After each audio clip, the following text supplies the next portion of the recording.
Hello, Mets fan here in the Philippines. The Mets won.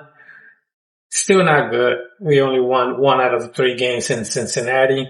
Something about the central teams, them and the Cardinals lately, or color red versus the Mets, that we are only taking one game.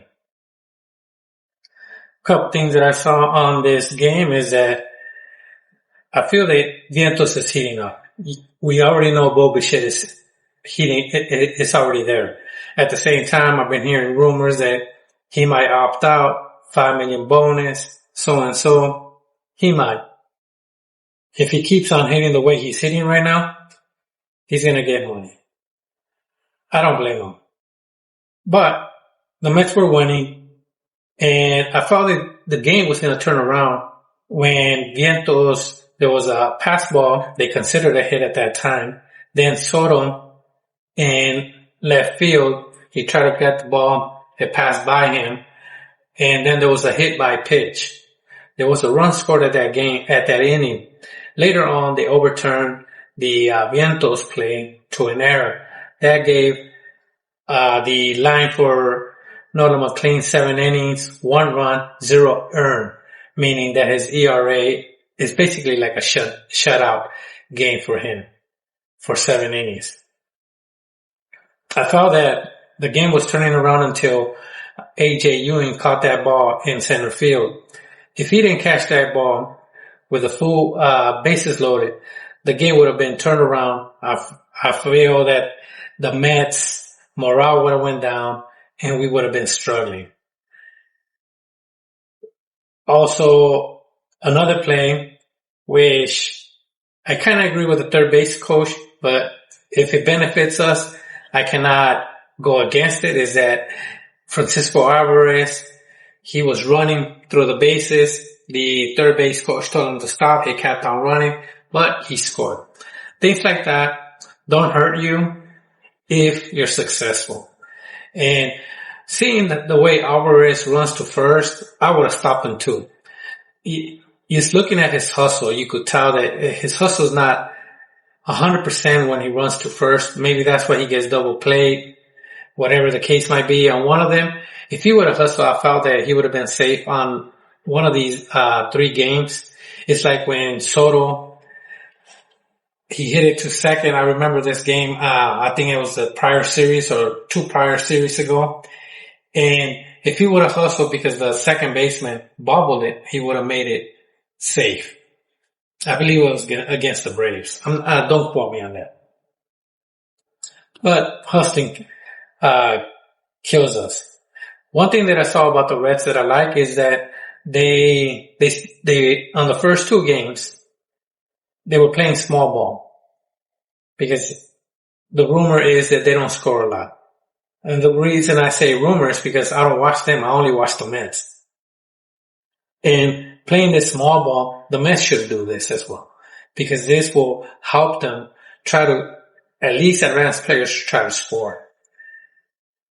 And the error was, like I said, overturned from short. That was the shortstop, short to Vientos. And that was a big pro for McLean and his ERA. I still like, Vientos. Like I said, he's heating up. We should keep him. We got to keep our hot hands playing him, Bichette. I believe it was Carson Bench who hit that home run, or was it Ewing? Actually, I know Bench is the one that hit the triple. The player Marte in center field was not playing good for the Reds. Ewing, he got a double.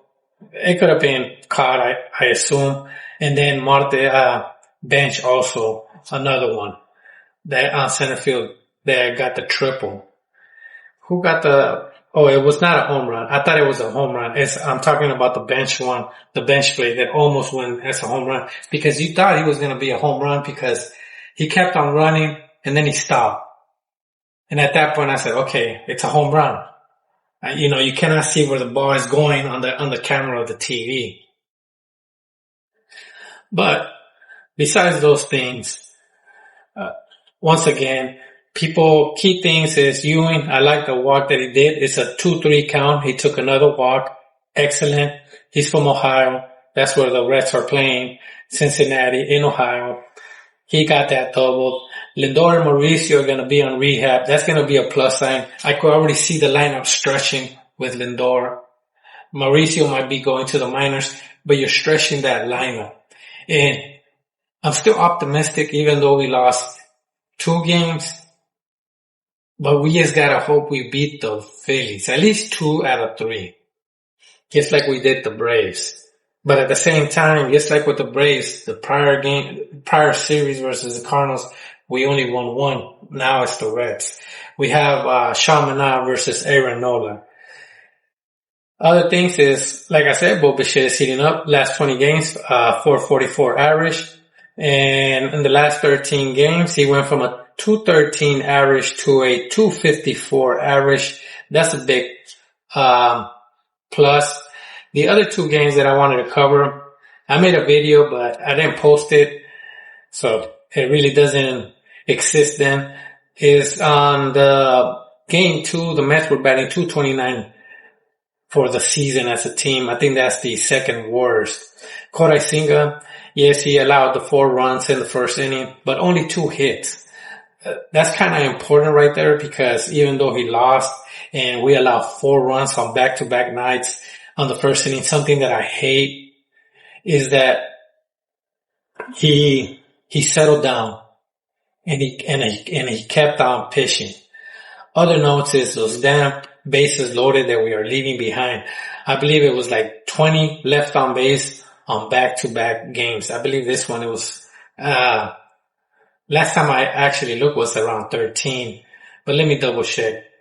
Well, now that the game is over, they take that part out on the left on base. On what do you call it? On the MLB website.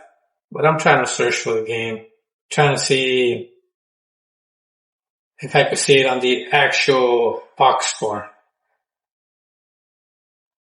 And on the box score, let me see if it has it. No, I don't have the left on base. So I really don't know. But it was around 13 on this game while the game was playing. MLB, the app, it shows you the left on base while the games are being played. Then it vanishes and they put OPS and it replaces the left on base. And like I said, it was 5 bases loaded on back-to-back nights. On the first game, there was 3 bases loaded, 2 of them with only 1 out, pop-up by Semien and a pop-up by Soto to third base with 1 out on each of those bases loaded. We also had 2 players on base with, I believe, 2 outs. We didn't score on that game. It was so many players on base. And another thing is Semien, there has to be a rule or somebody needs to tell him, don't challenge plays. That's like 4 times he has challenged a play unsuccessfully, and it's kind of obvious it's a strike. And there's supposed to be a rule that the manager could like say, this player cannot challenge plays.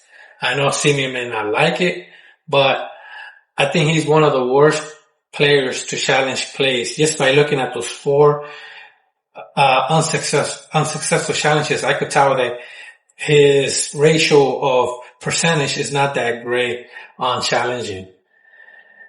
And I had a note on it. 2 on, no outs for Vientos, Alvarez, and Bench. I believe all 3. I believe Vientos and Alvarez struck out on that game and Bench grounded out. Other notes that I got is, like I said, we allowed 4 runs on the game 2 and game 1 as well. But on game 1, let's stop this.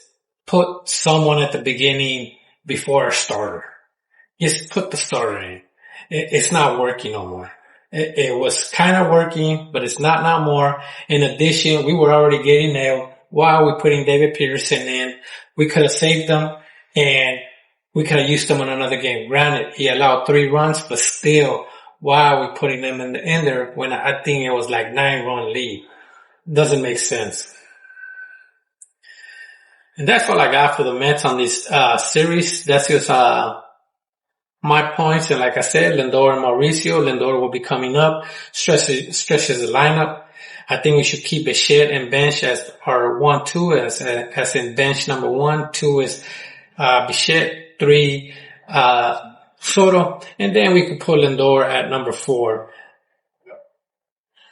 And another thing that I want to cover on about Bichette, he could have been doing this since game 1, being that hot hitter. Yes, he struggled. Maybe new team, maybe the way they were using him, putting him from one place of the batting order to another. But with the protection of Juan Soto, you have to produce. One thing that I didn't like before of him is that he always takes that first at bat, first swing. That not only doesn't let you see the pitches, but at the same time, our pitcher, if he does that, we'll say Juan Soto for some reason does the same thing, and next thing you know, the next hitter does the same thing, our pitcher will go in and out right away. He's coming back right around the corner, not even rested. I think McLean almost had the similar thing on this game. But that's all I got. One thing that I have about McLean, the good thing is that he didn't allow those runs. I believe with the Nationals, they gave him a 5-run lead and he blew it. He was so happy inside the dugout, but he blew it. And he needs to settle down and say, you know what? It's a 0-0 game regardless if you're up by a lot, down by a lot, and just focus. Because on that play with Vientos, that there was an error, that they consider a hit, then an error, you could see him shrug down. And I'm like, oh man, I hope he doesn't pull a Chaminade and his hopes go down. That's all I got. Thank you. Let's go, Mets.